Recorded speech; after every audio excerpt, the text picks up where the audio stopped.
This is Westringia fruticosa. Some call it Westringia rosmariniformis, coast rosemary, and it's an Australian native. And so this plant has become very popular in the last 10 years or so, probably starting around 2000 or before that, really.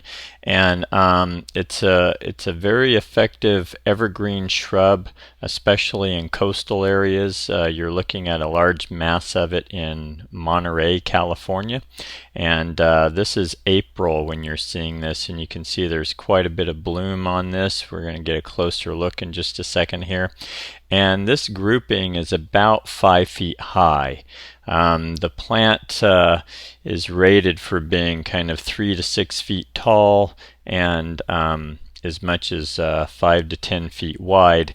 And I would say that's true. I've seen groupings in older plantings that were 5 to 10 feet wide. This one here, by the way, is either smoky or morning light, and it's more of a dwarf variety with variegated foliage. But anyway, Westringia is a plant that takes very little water once it's established. It is very drought tolerant. The deer leave this plant alone in my experience, and so it comes with it's something that can be used in a lot of harder situations. This is right next to a beach, so it can take seaside conditions or coastal conditions. Fog is very common where this is being grown, but also it handles inland heat very well. I'm in an inland valley where it gets into the 90s and 100-degree range Fahrenheit during the summer, and this plant thrives just as well in this inland heat as it does here by this coastal situation.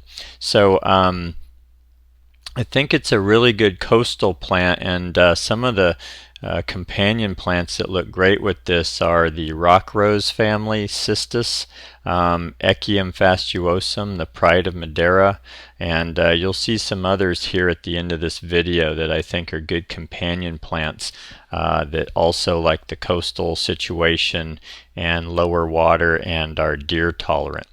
One of the things to know about habit is this does like well-drained soils, although I've seen this grown in clay soils, but it was on sloped areas, so it did not sit with wet feet, and that's something you're going to want to avoid. Also, a lot of people think this is smaller than it is, and as you can see here, this mass is easily 5 feet tall, and it's not easy to tell how wide the plants are, but again, I've seen plants 8 feet wide at least, and most people think it probably gets more like 4 to 5 feet across. So just know that if you're using it in a larger area where it's going to have some room to run, that it will spread over time and fill those areas in, and just be aware of that with your irrigation design as well as neighboring plants that you snug up next to it. This thing can just take them over if it's given the opportunity. I think that's what I can tell you about it. It's really ideal for dry slopes, especially in coastal areas, and temperature wise it can handle down into maybe 15 degrees Fahrenheit in that range, so it can take some cold as well as the coastal conditions that I already mentioned. And that is Westringia fruticosa, coast rosemary. Very effective plant near the coast. Just make sure you give it enough space, otherwise you're trying to prune it all the time and you end up with kind of a woody, over pruned mess on your hands. And to follow are some good companion plants. By the way, once this is established, really doesn't need any seasonal water during the summer months.